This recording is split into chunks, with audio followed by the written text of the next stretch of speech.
CA exam एक तो ऐसे ही इतना डिफिकल्ट, और इसके पढ़ने के लिए हम लोग क्या जतन नहीं करते हैं, दिन रात पूरे परिवार लगकर मेहनत करते हैं, और उसके बाद इंस्टीट्यूट की चेकिंग होने ठीक से ना होने के कारण हम पास नहीं कर पाए। तो अब इसका समाधान क्या हो सकता है, चलिए इस वीडियो में पूरा समझते हैं।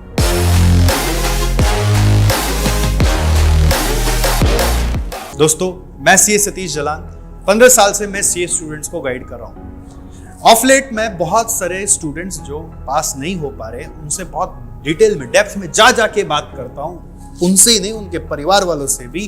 तो मुझे बहुत कुछ समझ आता है कि कितना दर्द होता है एक बच्चे के सीने में जब वो पूरी मेहनत करने के बाद इंस्टीट्यूट की चेकिंग की कैजुअलनेस के कारण पास नहीं कर पाता। फिर मैं बहुत सारे काउंसिल मेंबर्स के पास भी जाता हूं, बहुत सारे एग्जामिनर्स के पास भी गया और हेड एग्जामिनर्स के पास भी जाता हूं। तो वहां पे जब ये मुद्दा रखता हूं तो वो कहते हैं कि सर जी क्या करें, ह्यूमन टेंडेंसी, ह्यूमन एरर हो ही जाते हैं, कुछ भी कर लो। इंस्टीट्यूट से जब बातें होती है तो वो कहते हैं हमने डिजिटल चेकिंग कर दी जिससे कि बच्चों का और बेटर चेकिंग हो, थोड़ा और ट्रांसपेरेंसी आए। बात सारी सही है, लेकिन बात यह है कि बच्चे का करियर तो अटक गया ना। तो इस अटकन का सॉल्यूशन क्या है?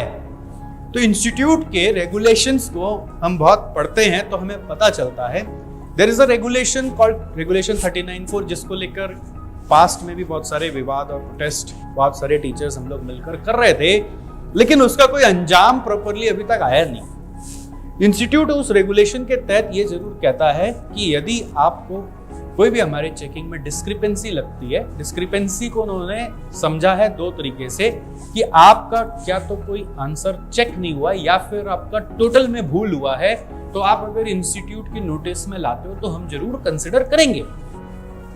अब क्या होता है, बच्चे ये सोचते हैं कि हम वापस अब क्या इंस्टीट्यूट को बोलने जाए, लेकिन मैं आपको एक सत्य बताने आया हूं कि यदि आप मेरे इस पूरे इंस्ट्रक्शन को फॉलो करोगे तो आपको एक रास्ता मिलेगा जो कि इंस्टीट्यूट कंसिडर करता है और आपको अभी तक मालूम नहीं है। वो सत्य क्या है? हमारे पास्ट में एक स्टूडेंट थे जिनका एग्जाम बहुत अच्छा ही गया था और वो श्योर शॉट थे कि पास हो ही जाएंगे। तो फिर क्या हुआ, जब एग्जाम का रिजल्ट आया और पास नहीं हुए तो उन्होंने अपने एज यूजुअल आंसर पेपर मंगवाए जो आरटीआई से आते हैं नॉर्मली, वही आए, और उसको थॉरली एक एक क्वेश्चन का आंसर मिला के चेक किया। Even after suggested answers were launched, अपने टीचर से भी उन्होंने कंफर्म करवाया कि सर मेरा ये आंसर वाकई में गलत है कि सही है, आप थोड़ा देख के बताइए। तो कुछ आंसर तो हमने भी उनको चेक करके बताया कि वो सही ही है।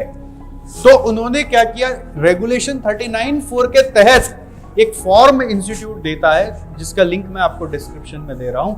उस फॉर्म को भरा, उसमें सारे डिटेल्स लिखे अपने बारे में, और एक अटैचमेंट व्हाइट पेपर डाला, उसका भी सैंपल मैं आपको दिखा रहा हूं। उस अटैचमेंट को उन्होंने डाला और बताया कि देखिए इस पेपर में इस क्वेश्चन नंबर में ये प्रॉब्लम है। उस बच्चे के हैंडराइटिंग भी बहुत खराब था, उन हमारे दोस्त का, तो उसके हैंडराइटिंग वही ज्यादा पढ़ पाता था, बहुत बार एग्जामिनर नहीं भी पढ़ पाते। तो इसके लिए उसने वो भी बता दिया था कि मैंने अपने हैंडराइटिंग में ये लिखा है, और कुछ आंसर्स चेक नहीं हुए थे, कुछ आंसर्स उसके हिसाब से सही थे। तो वो सारे अपने प्रॉपर केस को बनाकर इंस्टीट्यूट के कुछ डिफाइंड ईमेल आईडीज है जो मैं आपको स्क्रीन पे दिखा रहा हूं और आपको मैं डिस्क्रिप्शन में भी दे दूंगा।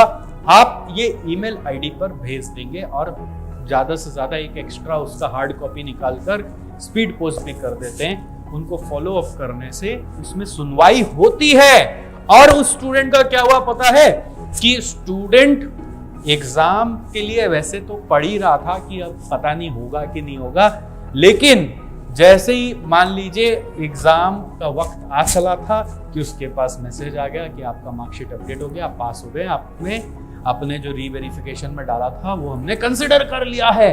और वो बच्चा झूमते झूमते अब एग्जाम जो उसके बाकी के पेपर्स बचे हुए थे वो लेके आया और उसी टर्म वो फिर सीए बन गया। सो द पॉइंट इज, हम कभी कभी प्रयास ही नहीं करते, हमें लगता है वो रास्ता ही बंद है, बट आप प्रयास करके तो देखो, एक फॉर्मल रास्ता अपना के तो देखो।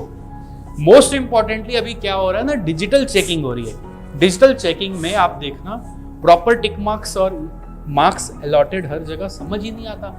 तो बहुत बार हम लोग अपना पेपर भी जब चेक करते हैं तो हमें समझ नहीं आता कि यहाँ पे मार्क्स अगला दिए हैं कि नहीं दिए हैं, रॉन्ग कहाँ है, गलत कहाँ है। तो यदि आपको लगता है कि कहीं पे इंस्टीट्यूट से ओमिशन हो गया है, शायद वो मार्क्स नहीं दिए हैं, तो आप उस कंसर्न को प्रॉपर फॉर्मल प्रोसेस से रेज तो करो। पता चला आप पास हो ही जाओगे तो क्या बड़ी बात है। Please raise this matter rather than suffering and suffering.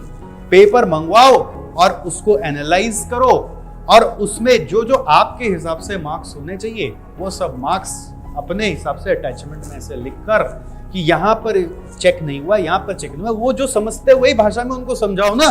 जहां पर चेक नहीं हुआ है वही पॉइंट्स हाईलाइट करो कि ये चेक नहीं हुआ, ये चेक नहीं हुआ। उनका ये कहना है कि हम reverification of already verified answer नहीं करेंगे। आप एक पर्टिकुलर जगह उन्होंने आपको एक मार्क्स दे दिया है तो उस पर वापस से काट के मार्क्स बढ़ाएंगे या घटाएंगे नहीं।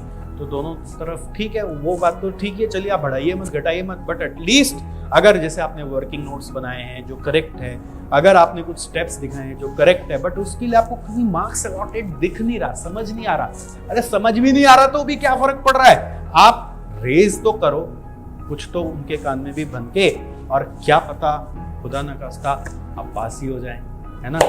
तो please let me know how this video help you, and please share this video to all those students who are still sitting idle and just worshipping rather than taking action. तो उनको please motivate करो और ये video share करो और बताओ कि देखो इस रास्ते से रीवेरिफिकेशन में एक बार अप्लाई करके तो देख, अगर तेरे को लग रहा है कि तेरे को मार्क्स मिलना चाहिए और नहीं मिला है, एक चांस तो लेकर देख, और बाकी पढ़ता रहे, क्या पता एग्जाम ना देना पड़े। मेन प्रेशर तो वो एग्जाम देने का है ना, तो वो तो कम हो जाएगा, ट्राई करने में क्या जाता है। Let me know how it help you in comments, I will be waiting for your answer, and till then please take care of yourself.